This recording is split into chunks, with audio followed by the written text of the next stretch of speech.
ইংল্যান্ডের দ্য 100 এই প্রতিযোগিতায় প্রথম বাংলাদেশের ক্রিকেটার হিসেবে দল পেয়েছেন মুস্তাফিজুর রহমান। আগামী এই যেই দ্য 100টা হবে সেইখানে বার্মিংহাম ফিনিক্সের হয়ে তিনি খেলবেন এবং সেইখানটাতে প্রথম বাংলাদেশের ক্রিকেটার বাংলাদেশের প্রতিনিধিত্ব তিনি করবেন। ফলে আরও একটা ফ্র্যাঞ্চাইজি টুর্নামেন্টে বাংলাদেশের পোস্টার বয় হিসেবে, বাংলাদেশের মুখ হিসেবে মুস্তাফিজুর রহমানকে আমরা ওই জায়গাটাতে দেখতে পাবো। দেখেন, আমি বলছিলাম যে প্রবলেমের জায়গাটা কোথায় মুস্তাফিজকে আইপিএলে ফিরিয়ে নেওয়ার ক্ষেত্রে, এবং ফিরিয়ে নেওয়ার দাবিটা বা ওইরকম হলে সেটা তো আসলে খুবই যৌক্তিক।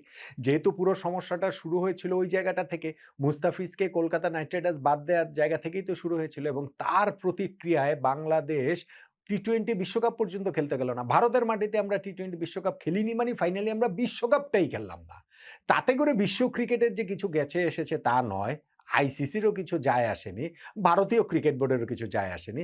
সর্বনাশটা আসলে বাংলাদেশের হয়েছে। কিন্তু বাংলাদেশের ওই অন্তর্বর্তীকালীন সরকার, তাদের যুব ও ক্রীড়া মন্ত্রণালয়ের উপদেষ্টা ডক্টর আসিফ নজরুল এবং বাংলাদেশের জি হুজুর আজ্ঞাবহ ক্রিকেট বোর্ড আমিনুল ইসলাম বুলবুল ভাইয়ের নেতৃত্বাধীন, তাদের এগুলাতে খুব একটা কিছু গেছে এসেছে বলে আমার মনে হয় না। যে তারা বাংলাদেশের ক্রিকেট একটা ওয়ার্ল্ড কাপ খেলে নাই, সেইটা নিয়ে তাদের মধ্যে কোনো রকম কোনো দুঃখবোধ, কষ্টবোধের জায়গা আছে বলে অন্ততপক্ষে তাদের আচার আচরণের জায়গা থেকে মনে হয় না।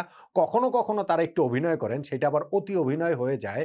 যখন আবার আমরা দেখতে পারি যে বাংলাদেশ বিশ্বকাপে নেই, অথচ পাকিস্তানকে ভারতের বিপক্ষে ম্যাচ খেলতে যে রাজি করিয়েছেন আমাদের cricket board president Aminul Islam বুলবুল ভাই, সেইটা কত সগর্বে তিনি বলে বেড়ান, ওইসব নানান উদাহরণের জায়গাগুলোতে আমরা সেটা দেখতে পাই।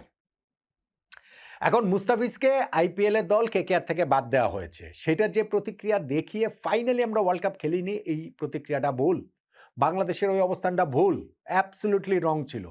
এই কথাটা আমি থ্রু আউট দ্য টাইম বলে আসছি। আমি ওইখানটাতে এখনো স্ট্যান্ড করছি, করব, সবসময়ই করব।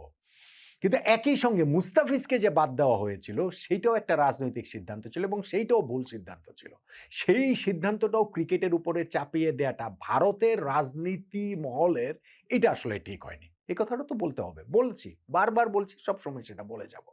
এখন পুরো জিনিসটার সমাধানটা কিভাবে হতে পারে? হতে পারে যে এইভাবে, আমি বলছিলাম যে আগেও একটা আমি আলাপটা তুলেছিলাম যে, যেহেতু 12ই ফেব্রুয়ারি নির্বাচন পরবর্তী সময়ে যে সরকার, নির্বাচিত সরকার বাংলাদেশে এখন গঠিত হয়েছে, তারা ভারতের সঙ্গে সম্পর্ক সহজ এবং স্বাভাবিক করার একটা তাদের ভেতর থেকে উদ্যোগের জায়গা রয়েছে, ইচ্ছার জায়গা তাদের রয়েছে। ফলে ক্রিকেট সম্পর্কটা সহজ স্বাভাবিক হবে। আমাদের নতুন ক্রীড়া প্রতিমন্ত্রী যিনি আমিনুল হক, তার দিক থেকেও সেই ইচ্ছার জায়গাটা আমরা আসলে বুঝতে পারি।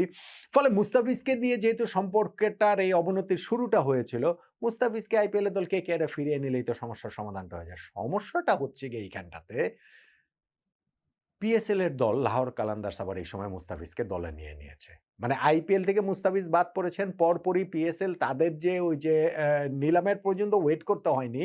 তারা হচ্ছে গিয়ে ডিরেক্ট সাইনিং এর মাধ্যমে লাহোর কালান্দার্স তারা মুস্তাফিজুর রহমানকে তাদের দলে ভিড়িয়েছে। হ্যাঁ, টাকার অঙ্ক সেটা ধারে কাছেও না। ধরেন মুস্তাফিজ আইপিএল এর দল কলকাতা নাইট রাইডার্স তাকে নিয়েছিল কারাকারি করে নিলাম থেকে 9,20,00,000 ভারতীয় রুপি, যেটা বাংলাদেশী মুদ্রায় প্রায় 12.5 কোটি টাকা ছিল। এখন লাহোর কালান্দার্স তাকে ডিরেক্ট চুক্তিতে নিয়েছে, সেটা পাকিস্তানি মুদ্রায় 6,44,00,000 রুপি, যেটা বাংলাদেশী মুদ্রায় 2,80,00,000 টাকার মতো।